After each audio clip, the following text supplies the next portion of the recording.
बिस्मिल्लाहिर्रहमानिर्रहीम। अस्सलाम वालेकुम नाज़रीन, मैं इरफान हाशमी आपको अपने शो में लंदन से खुशामदीद कहता हूँ। आज पाकिस्तान में बहुत ही अहम फैसले जो हैं वो किए गए हैं, जिसमें डॉक्टर फ़िरदौस आशिक़ ऐवान साहिबा का जाना, lieutenant general retired Asim Salim Bajwa का आना और सेनेटर शिबली फराज की एंट्री जो है बहुत ही मायने ख़ेज़ है और इसकी टाइमिंग जो है बहुत ही इम्पोर्टेंट है। इससे पहले कि हम अपना तज़िया पेश करें और जो हमारी आज मुख्तलिफ़ लोगों से पाकिस्तान के अंदर बहुत ही इम्पोर्टेंट पोजीशंस के ऊपर हैं हुकूमत के अंदर और पाकिस्तान की जो अहम ओहदे हैं उनके ऊपर ये फ़ाइज़ है, उनसे हमारी बात हुई है और जो एक नैरेटिव डेवलप होने जा रहा है पाकिस्तान के लिए बहुत ही इम्पोर्टेंट है। इससे पहले कि मैं ये सब चीज़ें जो है आपके सामने पेश करूँ, आपको बताता चलूँ कि आज 2 ट्वीट्स जो थे बहुत ही अहम थे। एक ट्वीट जो है वो चौधरी फवाद हुसैन की तरफ से किया गया और बहुत ही मायने ख़ेज़ उन्होंने आज जो है वो बात की है और दूसरी तरफ जो ट्वीट किया गया वो डॉक्टर फ़िरदौस आशिक़ ऐवान साहिबा की तरफ से किया गया। वो क्या कहती हैं कि वज़ीर-ए-आज़म का शुक्रिया, उन्होंने मुझ पर एतमाद किया। 1 साल के अरसे में अपनी भरपूर सलाहियतों से फ़राइज़ सरअंजाम देने की कोशिश की। प्राइम मिनिस्टर का इस्तेहक़ाक़ है कि टीम के किसी खिलाड़ी को कौन-सी बैटिंग ऑर्डर या कौन-सी फ़ील्ड पोज़ीशन पर खिलाना है, मैं उनके फ़ैसले का एहतराम करती हूँ। ये बात यहीं पे ख़त्म नहीं हुई, यानी सिर्फ़ शुक्रिया नहीं कहा गया। दूसरी तरफ एक और ट्वीट किया गया और उसमें क्या कहना था उनका कि वज़ारत से हटाए जाने के हवाले से मीडिया पर चलने वाली मनगढ़ंत ख़बरों में लगाए गए बेबुनियाद इल्ज़ामात की सख्ती से तरदीद करती हूँ। सियासी कारकुन की हैसियत से मेरा नस्बुल-ऐन मुल्क की तरक्की और आवाम की फ़लाह है, जो प्राइम मिनिस्टर की क़यादत में जारी रहेगा। आसिम बाजवा और शिबली फराज को दिली मुबारकबाद और नेक तमन्नाएं। अच्छा, इस पर जो ट्वीट आया चौधरी फवाद हुसैन का, दैट इज़ वेरी इंपॉर्टेंट। उन्होंने क्या कहा, truly an honourable and dignified man Shibli Faraz has been appointed new information minister of Pakistan and a brilliant Asim Bajwa appointed on information both make a great team, all the best. Chaudhry साहब ने इसलिए भी कहा क्योंकि आपको याद होगा कि चौधरी साहब को जो है इस पोजीशन से हटाया गया था और बहुत खुश नहीं थे। उनका एक बयान सामने आया था कि ऐसे लोग जो मुंतखब नहीं है, गैर मुंतखब लोगों को मुंतखब नुमाइंदगान पर जो है तरजीह देना जो है हुकूमत की अच्छी रविश नहीं है। तो इसलिए वो खुश भी हैं और इन्होंने ट्वीट कर दिया और अपनी नेक तमन्नाओं का जो है वो इजहार किया। नाज़रीन, यहाँ पर बहुत सारे सवालात पैदा होते हैं, यानी लेफ्टिनेंट जनरल आसिम सलीम बाजवा की इस वक्त जो एंट्री है वो क्यों हुई है। बहुत सारे हलके जो हैं क्रिटिसाइज़ कर रहे हैं, बहुत सारे हलके मेरे जैसे जो हैं वो एक डिफरेंट पर्सपेक्टिव के साथ इस पूरी सिचुएशन को देख रहे हैं और मैं इसे हमेशा से tug of war between democracy and जो मिलिट्री इंस्टीट्यूशंस हैं हमेशा से कहता हूँ। और ये जंग जो है उस वक्त तक जारी रहेगी जब तक कोई एक ताकत जो है पाकिस्तान पर मुकम्मल तौर पर मुसल्लत या काबिज नहीं हो जाती। लफ्ज़ थोड़े से सख्त हैं लेकिन ये ज़रूरी है कि आपको बताया जाए कि पाकिस्तान में हो क्या रहा है। किसी भी ताकत का पाकिस्तान को पूरा कंट्रोल कर लेना बिल्कुल गलत बात नहीं है। पाकिस्तान की मिलिट्री जो है पाकिस्तान पर उनका हक है। जब फ़ौजी अगर सरहदों की हिफाजत करते हैं तो क्या इसमें मज़ाक़ा है कि अगर हमारी अंदरूनी सरहदों की भी हिफाजत की जाए, इसमें कोई मज़ाक़ा नहीं है। लेकिन सवाल ये पैदा होता है कि तरक्की किसके पास फार्मूला ऐसा है कि मुल्क जो है वो तरक्की करे। That is something very important.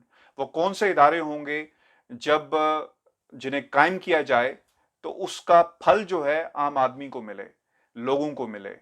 तो ये हमने इस वक्त देखा कि टाइमिंग जिसका मैं बार बार जिक्र कर रहा हूँ इसलिए भी इम्पोर्टेंट है। याद रखिएगा कि मुल्क में इस वक्त एक बहस छिड़ी हुई है 18वीं तरमीम की, जिसमें इख्तियारात की जंग है और इन इख्तियारात का जो हसूल है यानी जो आइनी जंग है उसका कहीं ना कहीं ताल्लुक ज़रूर है इन मिनिस्ट्रीज़ के साथ।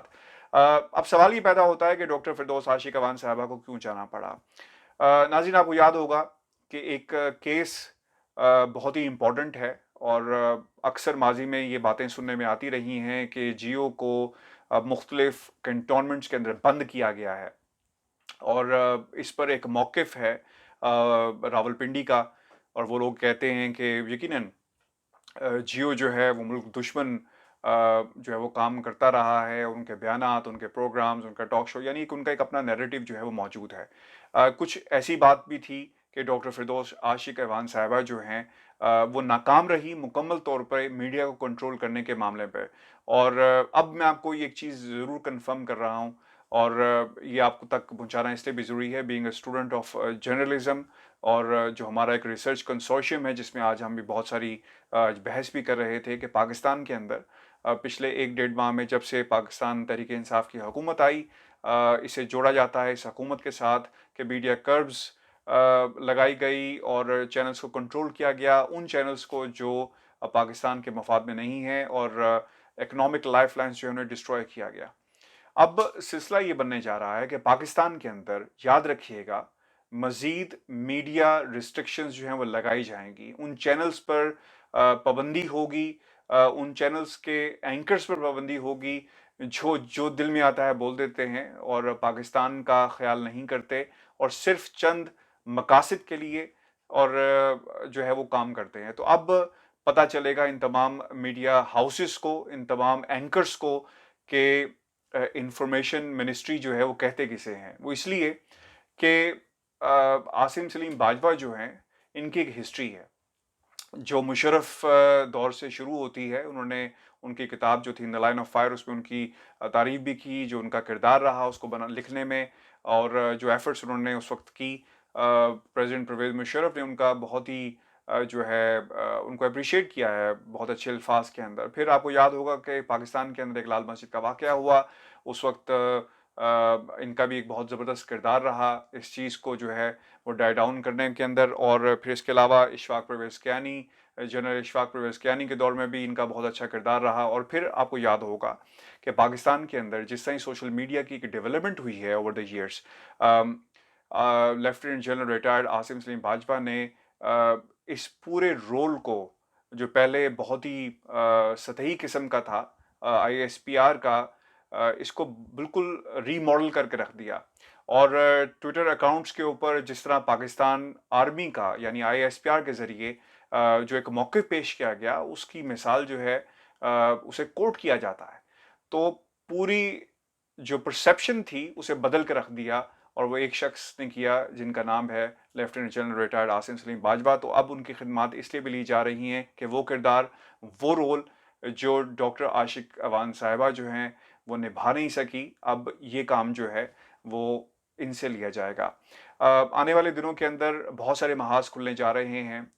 ये भी एक तासुर दिया जाता है कि शायद ये जो न्यू अपॉइंटमेंट्स हो गई हैं इसके अंदर चूंकि आसिम सलीम बाजवा की हिस्ट्री है, और कुछ लोग ये भी कहते हैं कि शायद एक एंटी नून लीग का एलिमेंट भी जो है इनके अंदर मौजूद है। तो शायद अब जो केसेस खुलने जा रहे हैं जिसमें नैब के केसेस बहुत सारे होंगे, और आने वाले दिनों के अंदर शहबाज शरीफ के गिर्द जो है घेरा तंग होगा, तो एक बहुत ही स्ट्रॉन्ग नैरेटिव जो है वो हुकूमत की तरफ से पेश करना ज़रूरी होगा, चाहे वो शबली फराज करें। लेकिन ज़्यादातर आपको आने वाले दिनों के अंदर जो है वो आसिफ सलीम बाजवा साहब जो हैं वो बोलते हुए नज़र आएंगे और हुकूमत का एक मौक़िफ़ जो है आपके सामने पेश करेंगे। यहाँ पर ये चीज़ भी इसलिए भी इम्पॉर्टेंट है जिसे लोग क्रिटिसाइज़ कर रहे थे कि डॉक्टर आशिक अवान फ़िरदौस आशिक अवान साहिबा जो हैं उनकी पॉलिटिकल एफिलिएशंस हैं, मीडिया हाउसेस के साथ ताल्लुकात थे, उन पर यह भी इल्ज़ाम है कि वो एंकर्स के साथ बहुत क्लोज थी, उन लोगों की भी रसाई थी वज़ीर-ए-आज़म हाउस के अंदर। और ये जो पिछले कुछ दिनों के अंदर हमने देखा जितनी भी मैराथन ट्रांसमिशंस हुई और जितनी भी वज़ीर आज़म इमरान खान के साथ मीटिंग्स हुई, मीडिया एंकर्स को कंट्रोल करने में वो बहुत ही बुरी तरह जो है वो नाकाम रही हैं, जिसकी बुनियादी वजह उनकी वो सॉफ्ट पॉलिसीज थी जो उन्होंने अपनाई रखी मीडिया एंकर्स के लिए और मीडिया के मालकान के लिए। और फिर ये जो केसेस खुल रहे हैं, खैर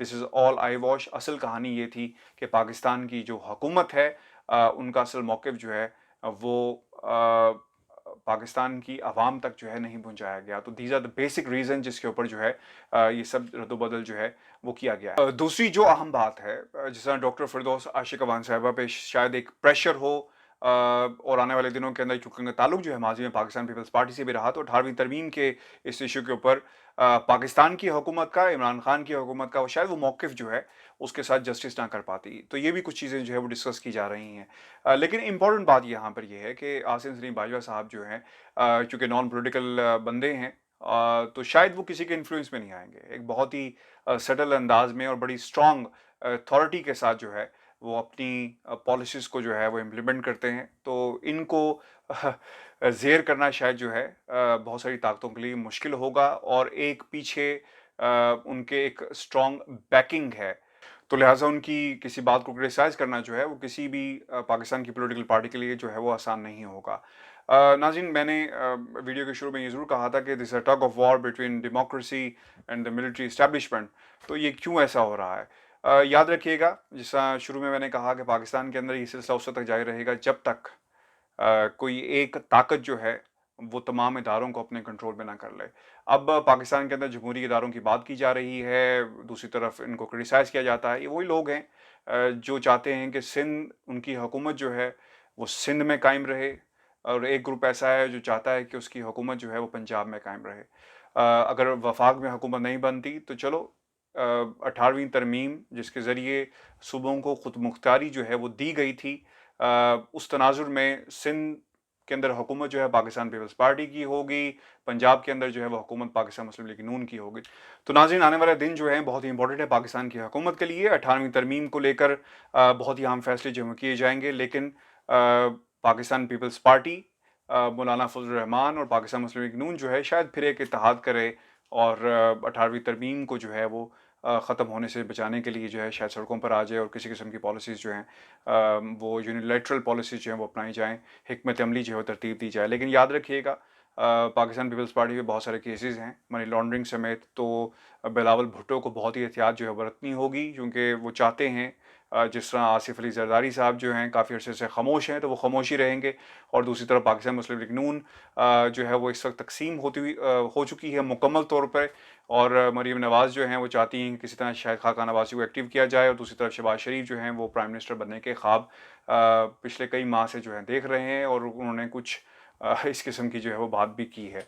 और आपको भी बताते चलें कि 18वीं तरमीम एक बहुत ही इम्पोर्टेंट पॉइंट है, और मीडिया हाउसेस को अपना किबला जो है दुरुस्त करना पड़ेगा, नहीं तो किबला दुरुस्त जो है उनका कर दिया जाएगा। और आपको ये बताते चलें कि आने वाले दिन जो हैं पाकिस्तान की हुकूमत के लिए इसलिए भी इम्पोर्टेंट हैं क्योंकि ये जो मामला इस वक्त कोविड-19 का चल रहा है, इस पर आने वाले दिनों में हमें एक नई वेव जो है वो पूरी दुनिया में नज़र आएगी, तो इसमें केसेस का जो तादाद है इसमें इजाफा हो सकता है। तो अल्लाह ताला हमें सबको अपनी हिफ्ज़ ईमान में रखे, और नाज़रीन, अपने कमेंट्स हमें ज़रूर भेजिएगा, अपने सवालात भी भेजिएगा, और हमारा चैनल जो है सब्सक्राइब करना मत भूलें। मुझे लंदन से इजाज़त दीजिए। अल्लाह हाफ़िज़।